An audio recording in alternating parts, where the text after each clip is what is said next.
Bismillahirrahmanirrahim. Assalamualaikum warahmatullahi wabarakatuh. Kami dari kelompok 3 ingin mempresentasikan konsep nilai waktu dan uang. Kami beranggotakan ada 6 orang. Ada saya sendiri, Fadil Khairul Azam, ada Fadila Afdillah Makarim, ada Muhammad Rehan Arik, ada Gabriel Kristiwan, ada Veronica Kinanti, dan ada Ava Ranggita. Present Value Annuity. Jadi present value annuity ini adalah suatu metode untuk melakukan discounting terhadap suatu anuitas agar nilainya dalam 2 orang saat ini bisa ditentukan. Jadi metode present value annuity ini menunjukkan jumlah dari pembayaran sekaligus atau lump sum payment yang jika diterima saat ini akan sama nilainya dengan anuitas tersebut. Analisis ini mengakomodasikan 2 jenis anuitas, yaitu ordinary annuities, yaitu ketika pembayaran dalam jumlah yang sama diberikan pada akhir tahun, dan annuities due, yaitu ketika pembayaran dalam jumlah yang sama diberikan awal tahun. Jadi order annuity. Rumus untuk menghitung present value dari order annuity ini adalah sebagai berikut. Pertama ada metode panjang. Ini rumusnya itu PVA sama dengan A dikali 1 per 1 plus I itu interest bunga, A itu jumlah periode pembayaran, ditambah sama seperti tadi dan disesuaikan N-nya saja berapa, sampai berapa N gitu kan, berapa jumlahnya. Setelah itu metode pendek. Nah, metode pendek ini rumusnya PVA sama dengan A dikali PVIFA. Nah, PVIFA ini adalah present value interest factor for an annuity, adalah penyederhanaan dari rumus panjang dan bergantung pada melihat nilai dalam tabel yang memberikan faktor untuk present value annuity untuk $1 per periode selama N periode. Jadi contoh 1, contohnya itu misalnya Subarno ditawari suatu anuitas 5 tahun sebesar $2.000 setiap tahunnya atau pembayaran sekaligus pada hari ini. Karena Subarno ingin menginvestasikan dana tersebut ke dalam sekuritas yang memberikan tingkat bunga 10%, dia memutuskan untuk mengambil lump sum payment today. Nah, berapa banyak lump sum paymentnya agar sama dengan anuitas sebesar $2.000 per tahun pada tingkat bunga 10%. Nah, dengan menggunakan present value interest factor for an ordinary annuity atau PVIFA tadi untuk membayar 5 tahun dengan bunga 10% akan diperoleh jawabannya seperti ini. Jadi PVA sama dengan A dikali PVIFA tadi $2.000 dikali PVIFA, nah, sama dengan $2.000 dikali 3,79908. Nah, hasilnya $7.000.598. Nah, lump sum payment today untuk Subarno harus sebesar $7.598 agar sama dengan anuitas per tahun sebesar $2.000 selama 5 tahun pada tingkat bunga 10%.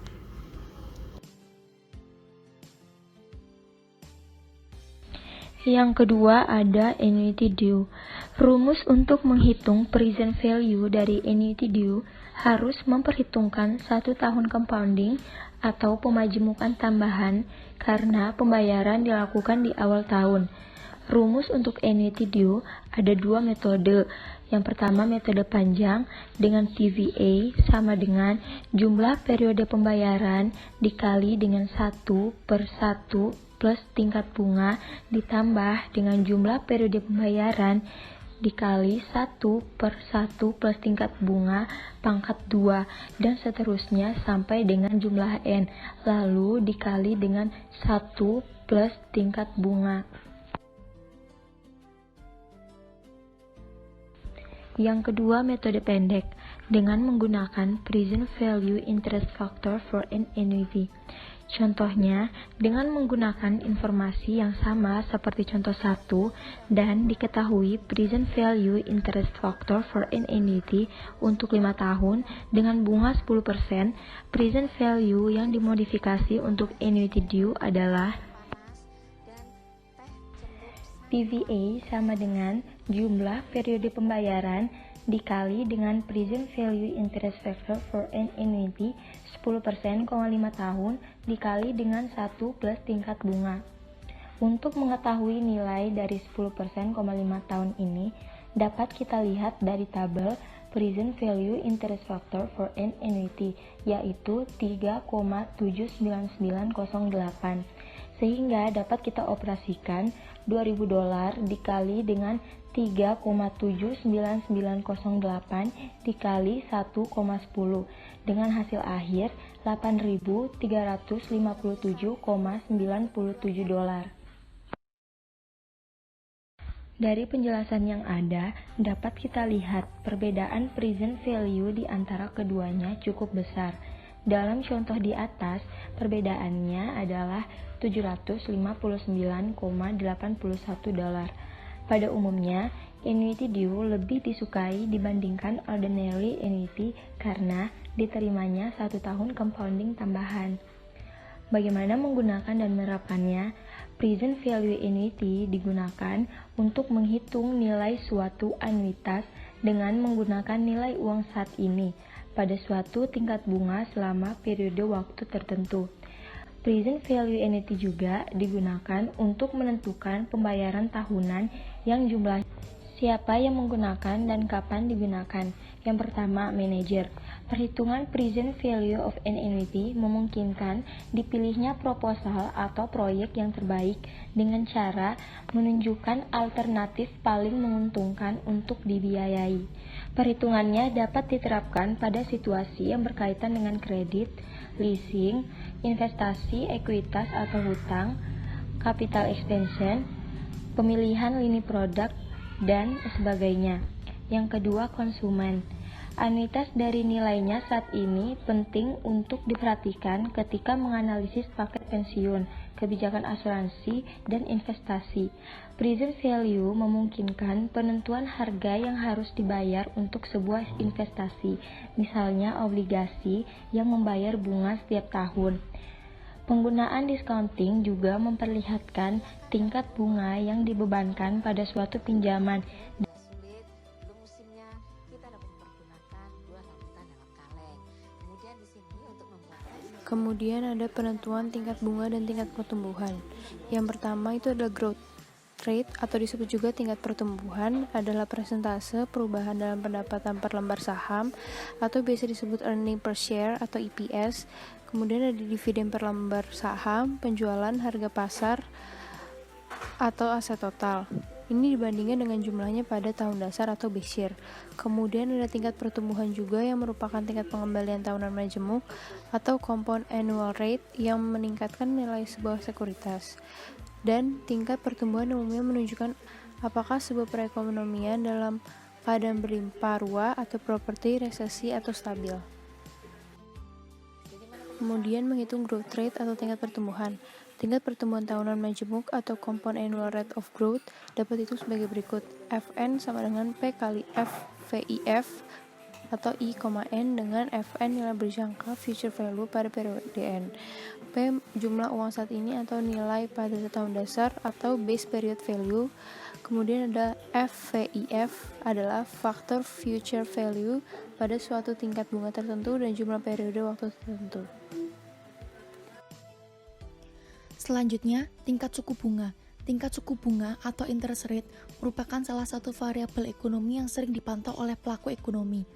Tingkat suku bunga dipandang memiliki dampak langsung terhadap kondisi perekonomian. Berbagai keputusan yang berkenaan dengan konsumsi tabungan dan investasi terkait erat dengan kondisi tingkat suku. Tingkat suku bunga adalah harga dari penggunaan uang untuk jangka waktu tertentu. Tipe suku bunga. Yang pertama, real interest rate, koreksi atas tingkat inflasi, dan didefinisikan sebagai nominal interest rate dikurangi dengan tingkat inflasi. Yang kedua, nominal interest rate, tingkat suku bunga yang biasanya tertera di rekening koran, di mana memberikan tingkat pengembalian untuk setiap investasi yang dilakukan.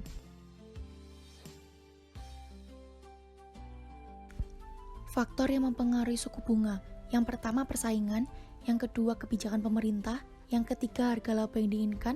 Yang keempat, jangka waktu. Yang kelima, reputasi perusahaan.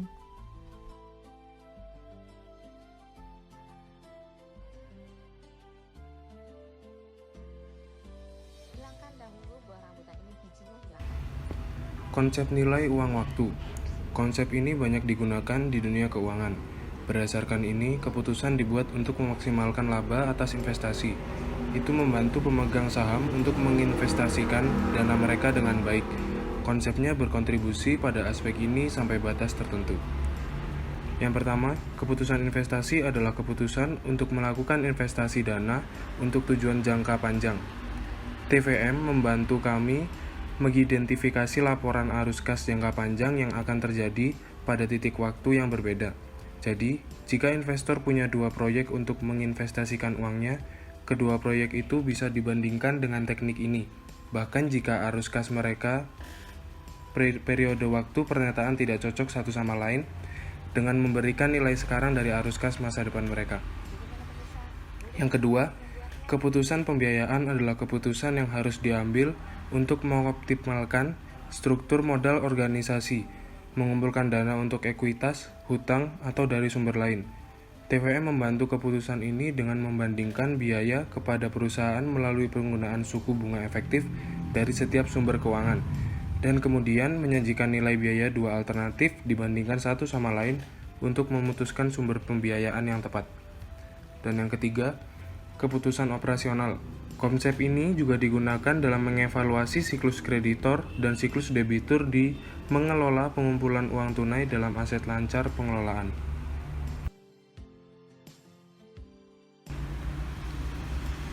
Selanjutnya rumusnya.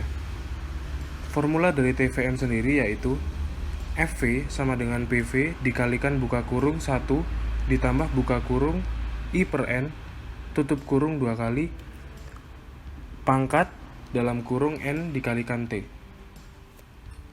Dengan rincian sebagai FV adalah future value of money, PV adalah present value of money, I adalah interest rate, T adalah number of years taken into consideration, dan N adalah number of compounding periods of interest per year. Investment problem. Bila manajer ingin menghitung tingkat pengembalian implisit atas suatu investasi. Contoh, perusahaan menawarkan untuk membayar 201.475 pada akhirnya 10 tahun dengan setoran 15.000 halaman. Berapa banyak tingkat pengembalian implisit yang ditawarkan ABC Ltd kepada pelanggannya? Dengan outcome, perusahaan menawarkan 5,3% dari pengembalian tahunan. Bisa langsung dilihat pada tabel. Setiap tahun akan menerima sejumlah 15.000 ditambah dengan 105,30% dari investasinya. Selanjutnya, loan payment problem. Bila seorang manajer membayar pinjaman dalam periode waktu yang tetap melalui kesetaraan angsuran, contoh, ABC Ltd memiliki pinjaman sebesar 100.000 dari bank pada tingkat 9%. Perusahaan ingin membayar kembali uang dalam 10 angsuran yang sama. Outcome-nya, jadi perusahaan harus membayar 23.674 per tahun sampai tebus pinjaman dalam 10 tahun mendatang. Dengan interest sebesar 9%, konsolidasi tahun sama dengan 10,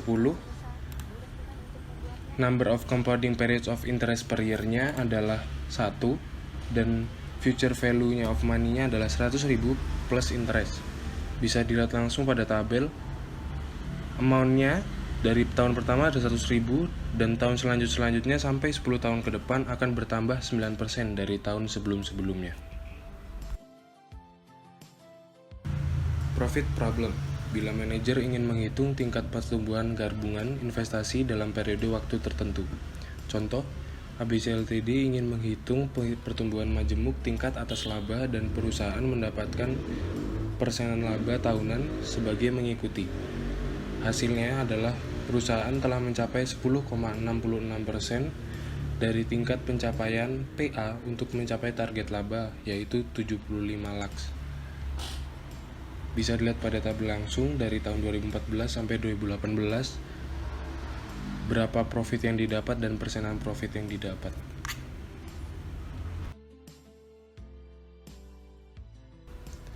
Asset replacement problem. Bila seorang manajer harus mengetahui jumlah uang yang terkumpul di tanggal mendatang untuk menggantinya dengan aset yang ada. Contoh, ABC Ltd memiliki 100.000 surat hutang sebesar 5%. Perusahaan ingin mengatur penggantian aset yang ada setelahnya 10 tahun. Aset pengganti ini menghasilkan 8% per tahun. Investasi yang dibutuhkan adalah sebagai berikut. Jadi ABC Ltd harus berinvestasi sebanyak 46.319,35 sekarang kedapatan 100.000 sebagai pengganti pada 10 tahun dengan interest sama dengan 8%. Number of years taken into consideration-nya adalah 10. Lalu number of compounding periods of interest per year-nya adalah 1. Future value of money-nya adalah 100.000. Lalu present value of money-nya sama dengan 100.000 per buka kurung 1 ditambahkan buka kurung 0,080 per 1 tutup kurung pangkat buka kurung 1 dikalikan 10 tutup kurung. Jadi present value of money-nya adalah 46.319,35.